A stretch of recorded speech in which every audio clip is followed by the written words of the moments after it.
Polêmicas da Ambev pegando carona nas lojas americanas, que também são investidas no grupo 3G Capital, que são capitaneadas aí pelo Jorge Paulo Lemann, pelo Sicupira e pelo Teles, que são duas empresas enormes do mesmo grupo envolvidos numa grande polêmica de irregularidades financeiras e denunciadas aí para a CVM e para os órgãos reguladores. No caso da Ambev, uma associação de cervejeiros, que representa em grande maioria a concorrência da Ambev, fez uma denúncia dizendo que a Ambev pratica manobras fiscais, manobras tributárias, e com isso obtém vantagem ilegal tributária. Nesse caso, é muito importante a gente fazer uma diferença entre o que é o planejamento tributário lícito e o que é uma fraude fiscal. Esse é o elemento mais importante, mais difícil de identificar em casos como esse. Por quê? Quando você tem uma multa, um processo administrativo em que a Receita Federal notificou o contribuinte, notificou a empresa, quando tem uma discussão sobre um determinado tributo, isso é transparente, está registrado nos órgãos administrativos aí da Receita Federal ou da Secretaria de Fazenda do Estado ou do município. Então isso é transparente, isso não tem dúvida. Aquilo que está sendo discutido pode ter dúvida sobre o sucesso ou não daquele processo. Mas não tem como você dizer que não existe um processo ali, que não está ali, o processo está ali, né? Então isso é visto por todo mundo. Agora, o que acontece que pode gerar um risco tributário é quando eu faço um procedimento, uma manobra tributária hoje, que pode gerar um questionamento da Receita Federal ou da Secretaria de Fazenda daqui a 2, 3, 4 anos. Ou seja, eu faço uma manobra tributária agora, mas nada aconteceu até hoje. E pode acontecer daqui a um tempo, caso a Receita Federal ou a Secretaria de Fazenda identifique que tem uma irregularidade, que tem uma manobra fiscal ali ilegal. Então, definir isso é muito difícil, porque muitas vezes a estratégia da empresa tem um fundamento legal. Ou seja, ela vai olhar para uma situação e vai falar assim, vamos escrever os contratos, vamos fazer a operação assim, vamos passar por aqui. Então ela constrói toda a estratégia, toda a execução daquele planejamento para pagar o mínimo de imposto possível de forma legal, dentro da lei.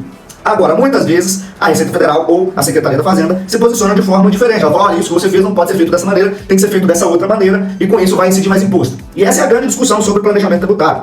Porque se existem dois caminhos para se realizar uma certa atividade, e eu posso pagar o menor tributo possível, por que eu sou obrigado a fazer aquele caminho que eu tenho que pagar mais imposto, ou mais tributo?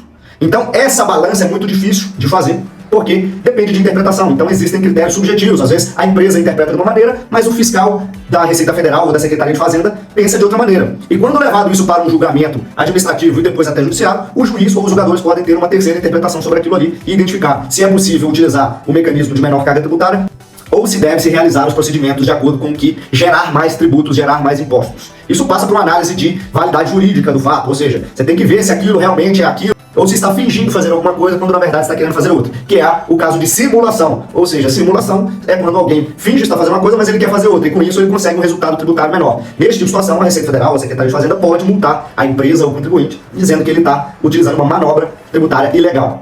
Esse tipo de interpretação é difícil de fazer. Certo? Esse tipo de questionamento dentro do direito tributário é o que há de mais complexo, porque não se sabe de antemão o que é lícito e o que não é lícito. E se há dois caminhos para fazer uma mesma atividade, por que não utilizar mais barato? Esse tipo de discussão ela tem que ser avaliada, e se tem simulação ou se não tem simulação nesse tipo de caso.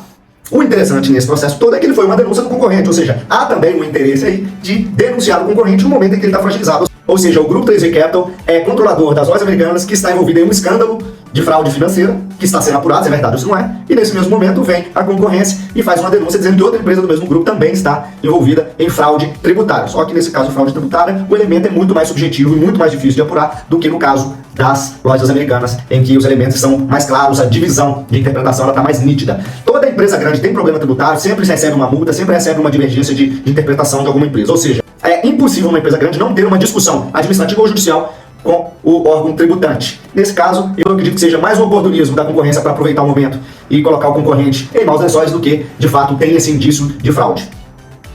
Gostou do vídeo? Curte, compartilha, comenta aqui embaixo e vem com a gente.